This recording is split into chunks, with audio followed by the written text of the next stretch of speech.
Hello, and welcome to this month's edition of our Career Conversations podcast series, hosted by the University of Baltimore's Career and Internship Center.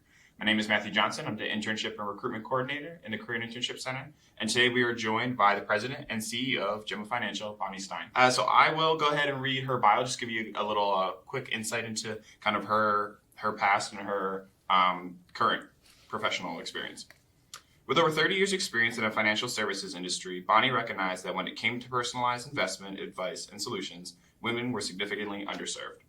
As a result, Bonnie came out of retirement and co-founded Gemma Financial Services. Gemma was created to serve the unique and varied investment needs of women of all backgrounds. It's Bonnie's mission to help investors become better savers and more financially secure over time by having access to comprehensive financial planning and advice. Bonnie has also served on a number of different boards in the community. Current board chair for the University System of Maryland Foundation, former board chair of Greater Baltimore Medical Center Healthcare, American Psychological Association, Investment Committee, the WOW, Women of the World Festival Advisory Board, as well as Women's Leaders Institute of Baltimore. So again, welcome. Thank you. Glad to be here. Appreciate you being here. With us also, we have Mortala Sada, finance student, MBA student. Correct, MBA Perfect, Finance. perfect. Yes. Thank you for joining us today. Thank you for having me. Of course. And welcome, Ms. Bonnie. Of course. So today we're going to ask Bonnie a couple questions kind of about her career path as well as just opening up and enlightening us into the field of finance. So I'm going to go ahead and get us kicked off by asking our first question. Can you start off by sharing what led you to finance in the first place? An accident. Okay. All right. Wasn't it intentional? I was going to the University of Maryland part-time to be a business education teacher. Ended up in the middle of a divorce. Needed to go back to work. So rather than teaching business education, accounting, and the likes, I ended up finding a job on a temporary basis with the old Maryland National Bank.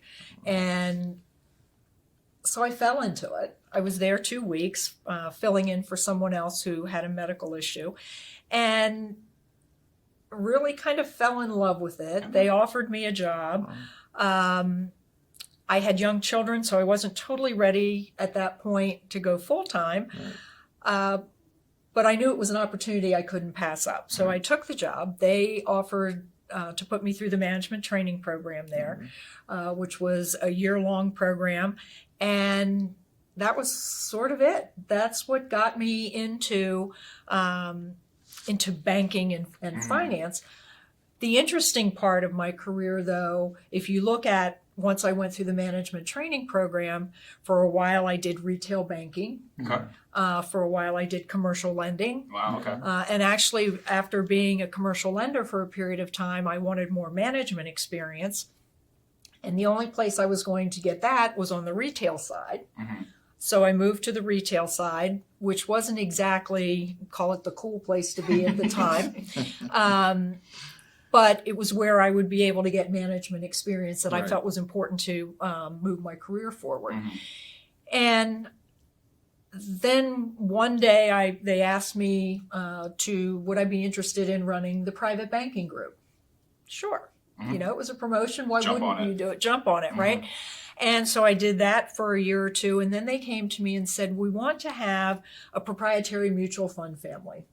Would you build that for us, and would you handle the conversion from our common trust fund? Absolutely. And then I went home and said, what's a common trust There fund? you go. There you know? go. Mm-hmm. And I'm like, okay, well, I'm going to need to do some work to figure out what it is that I want to do. Right. So the good news is, working with our partners at Fidelity, we took care of all of that, did the conversion. And then I went back to the CEO and I said, have you thought about how you're going to grow this? Because you need scale and you don't really have it right now. And he said, can you put a plan together? Sure. Sure was always the answer. And then I go back and it's like, okay, how are we going to do this? But you figure it out. Right. I think, once you've been through college, once you've worked, you need to have a level of confidence in yourself that says, I may not know the answer today, but I'm smart enough to figure it out. Absolutely. And I can reach out to enough people and have enough conversations and then take that information and formulate it. And that's what I did. And that led to my getting into the investment management field. I worked at PNC I worked at Mercantile, and then when PNC bought Mercantile, I was asked to stay and run the wealth management division in the state of Maryland. And I did that for a number of years and loved it, absolutely loved it. But there was something missing that I would call purpose. Okay. And so as I got closer to retirement age, it was kind of like, all right. And I always tell people, don't retire from something, retire to something. Make sure you know what you're going to do when you wake up that Monday morning and you're not going to work. Yeah. Some people like to play golf. Some people get involved in, lots of other activities. I spent about 14 months taking watercolor lessons. I played cards. I did all these things, and it was like, yeah, that's not me. Yeah. And so you have to kind of know yourself. So the next thing was a friend came to me. He has a marketing company. He had done a lot of research. And what he found was that women were greatly underserved in the investment field in a number of ways. Right. Many times the husband handles all of the financial matters and they're not aware. And I know that, having dealt with in the investment management world, that many times when a husband passes, the woman's kind of at a loss for what to do. So we formed a firm dedicated to the needs of women of all ages, all economic backgrounds. And we partnered with Charles Schwab. And the reason that we did that is because many advisory firms don't want you unless you have $50,000 or $100,000 to invest. Right. What happens if you're just starting to put together a plan where you're doing $100 a week, a month, or $100 a pay? And oh, by the way, the fees and the transaction charges take away any profit that you might have, any growth. So through Charles Schwab, we were able to put together a no transaction fee, very low cost exchange traded fund models that even if you're just investing $100, it's beneficial for you. Oh, wow. So then we had to educate people and let them know what we have. And that's basically how I came to be working with the students of UB to help them understand that, as crazy as it sounds, when you graduate, you need to start saving for retirement. And people always, the one question that I get more than ever is, well, should I pay down my student debt or should I start saving for retirement? Or should I start funding my children's education, college fund, or should I, save for retirement? And I always tell them, you can borrow for school, but you cannot borrow for retirement. That's really good advice. That's really good advice. And it sort of it doesn't mean that you go all one way or the other, but it means that you need a plan. Yes. And so we work with the UB students to put that plan together, a roadmap. And I think most people, if they have a roadmap, if they have goals and you write those goals down, you tend to meet them more frequently. And so we want to educate. We just don't want to say, do this, do that. We want to make sure that as we work with students, you really understand exactly the why behind it. Absolutely. Right. Absolutely. So you touched upon some of the obstacles that you overcame, or maybe kind of some of the detours you took throughout your career field. But can you talk about any specific barriers that you had to kind of break through? I mean, you kind of mentioned about being a woman in this field at that time. Those are some barriers that you kind of had to plow through, or obstacles you had to jump over. Can you think of any more that might have kind of impacted your career path? Yeah, I have, in addition to my business background, I had a behavioral science background. Okay. And I always tell people that I probably used that behavioral science background as much as I used any business class that I ever took. And the reason for that is, no matter what career, no matter what workplace, you have to be able to sell your ideas, to sell what it is that you believe will be the solution and why.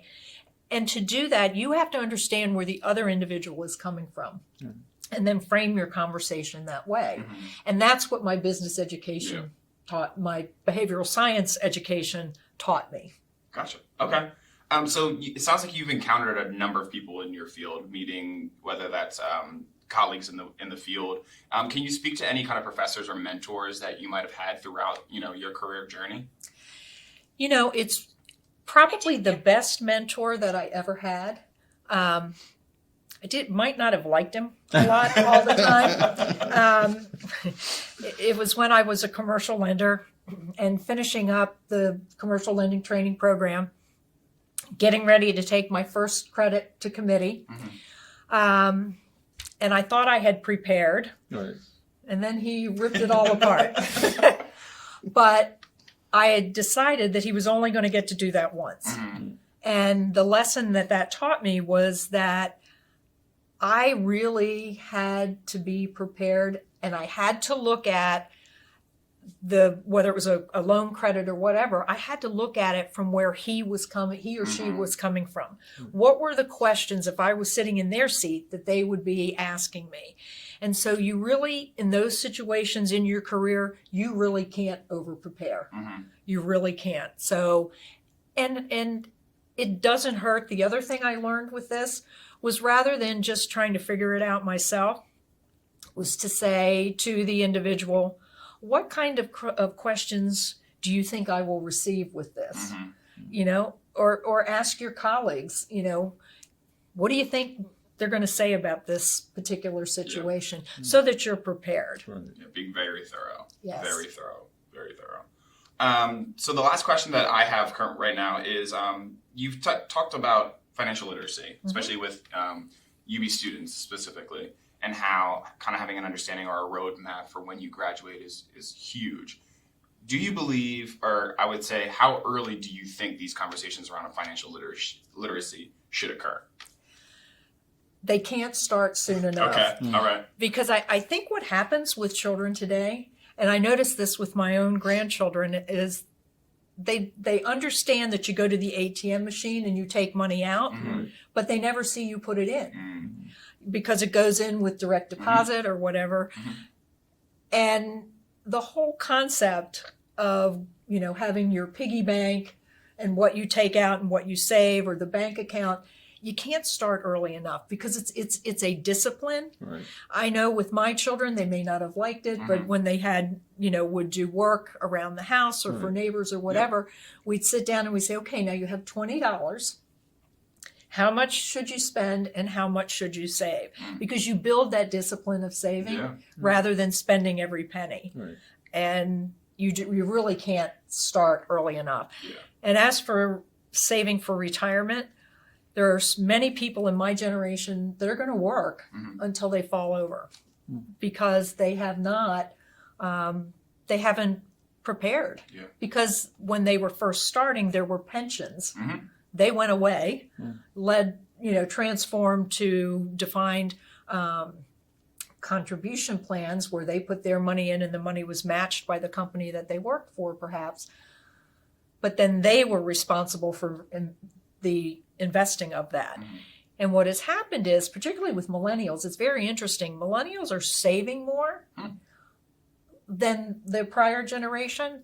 However, because of what they saw their parents go through, they're saving in money market accounts that pay 10 basis points that will never double during their working life. So it's really important to understand all of the risks, not only the risk of the market, but the risk of making sure you don't outlive your money. Okay, perfect. Thank you for answering those questions. At this point, we're going to turn it over to Murtala, who came with a couple questions himself. And I just want to thank you for all the wealth of information you've given. And I think one thing that really struck me was when you said you can borrow for school, but not for retirement. I think that's something that's going to live with me for a very long time. So thanks for sharing that. But as an MBA student myself, obviously, I'm looking to wrap up my studies next semester. So, of course, I'm in the process of, trying to see what's out there in the job market. So given your vast experience in the finance industry, what do you recommend as a good strategy, not just for me, but anybody who's in my situation, just that's just getting ready to explore what's out there in the finance world? Well, the great news about finance is that it's applicable in so many different industries. So whether it is going in, to a CFO's office of a larger company and learning it from the ground up, or becoming a CFO at a smaller company where you're really having to do pretty much everything, there's no bad lessons that you can learn. Okay. And so what I would say to you is be open to any opportunities, be open to lateral moves. I did a lot of lateral moves early in my career that prepared me to take some bigger roles later in my career. I didn't know that that would happen. You know, I had an opportunity in the late 90s to work in Poland for a year. Wow. And it just seemed like an adventure and something that would be fun to do. It was not fun. But you learned. It was February, Ooh, so it so was it's really cold. not fun. Yeah. But I learned so many lessons Right. culturally, Right. how to work with people of different backgrounds. Sure. Just, I would say, just don't pass up any new experiences, anything new that you can learn. And just, you know, be aware of what that degree, where you can go with it. Sure. Just because you go in one direction, I mean, in finance, they need finance people. In healthcare, they need it in industry and manufacturing. So there's a lot of ways you can use that. I think you said a really important thing about the lateral moves. I think we're constantly thinking, okay, we have to take the next step, But understanding your current situation and your current stance, what you can afford to do, right? So take this step, go here, which might propel you to here, Right. versus here, which you might have to take a couple steps in between. So I think it's really important to think of the lateral moves, because I think we oftentimes are just like, next step, next step, Yeah. next step. So it's a really good point. Well, and the other thing that goes right along with that is, you know, in a company, if there's not a lot of movement within the company, you may not be able to take that next step because there's not a vacancy. Right. So if you don't want to leave the company and there's still valuable lessons there to learn more skills. And believe me, they will help on your resume. At some point, you may have to leave that company to get what you want. Right. But that's okay. Yeah, absolutely. Yeah. Yeah, good. And I also want to thank you also, because that's one thing that you pointed out was the fact that, you know, especially in the finance field, is the diversity, because I'm that kind of guy that I guess I'm just looking at it from, especially also given my accounting background, being that it's in corporate. So I'm always looking at corporate, but I've never thought, oh, okay, there's also a consumer section, you know, to this. And so there's so many areas to explore, which I think it's a great lesson also. And thank you for that. I do believe in my heart of hearts that a business and finance Right. sort of, you know, platform Right. prepares you to do just about anything. Absolutely. I've never thought about it that way, but thanks. New way to think. Yeah, absolutely. And then you had another question, I do believe. I think that's all the question I have for now. Great. Thank you Thank very you. much. Yeah, absolutely. So we're gonna end on kind of two quicker questions. The first one is, if not finance, what would you be doing? Probably healthcare. Okay. And why's that? Healthcare administration. Having served on Greater Baltimore Medical Center's board as board chair for 3 years, I was just fascinated because I always thought of healthcare as the doctors and the nurses. I didn't think of it as what it takes to run a healthcare system. And it's fascinating to me. It would have been healthcare administration would have been something I would have done. Okay. But the point there is that I would want to make is if you're headed in one way and you find something else, the wonderful thing about today is you can make changes. Don't be afraid to course correct. You know, some of the changes in my career, you know, are things that look like zigzags and left turns and U-turns, were to get to change and experience other things. Don't be afraid to do that. Good. And actually, speaking of not being afraid, it just made me reminded that I have another question for you, especially given the current climate now. Do you think, and of course from your experience, do you think consumers are more or less reluctant to participate in the financial market, especially being that that's Yeah. one of your strong points, you know, trying to educate people to start saving early, you know, for the future? I think your generation are more interested in becoming educated. Okay. I think my generation, I don't want to know about it here. I'll give it to you to do. I see the younger people today wanting to understand it, Right. wanting to understand the risk profile. The challenge is when I was in high school, we took home economics that had home finance as Right. part of it. All of these skills that I call them life skills that nowadays they don't get. And the financial literacy, I think today's generation is willing to ask questions, and if somebody is willing to educate them, they are more than willing to absorb that. And I think once they're educated, then they understand what the risks are. And when you know what the risks are, then you're more willing, when you can get in or get out or whatever's best for you. Right. Absolutely. Oh, great. Thank you. So the last question we have is, what piece of advice would you give your college self, given all of your experience, all of your years of kind of enlightenment or education? What would you give your college self? Don't ever stop learning. Just because you're getting your 4-year degree or your MBA, don't stop learning. Even if it is in other areas, if you want to go back and you want to take, more liberal arts classes or something like that, there is no course that you take at college that isn't going to help you. I truly believe that, because even some of the, off the wall ones that I have taken, I've walked out with learning something that has helped in some other, part of my life. So just keep learning. Being a lifelong learner is one of the most important things I think you can do. I 100% agree, especially working in higher education. Yes. 100% agree with you on that. All right. So if there's no more questions, that's it. That's a wrap. We're done for the day. We want to thank you for coming out, Bonnie. Really appreciate you spending time with us today. Murtala, for coming out with such amazing questions and being just an awesome guest on here as well. And we want to extend a special thanks to our friend Mark in Office of Technology Services for helping up with the overall setup of all of this. Really wouldn't be able to do this without that support. And to the Office of Alumni Relations for helping to set us up with amazing UB alums as well as supporters. Stay tuned for our next podcast, and we'll see you then. Thanks for supporting.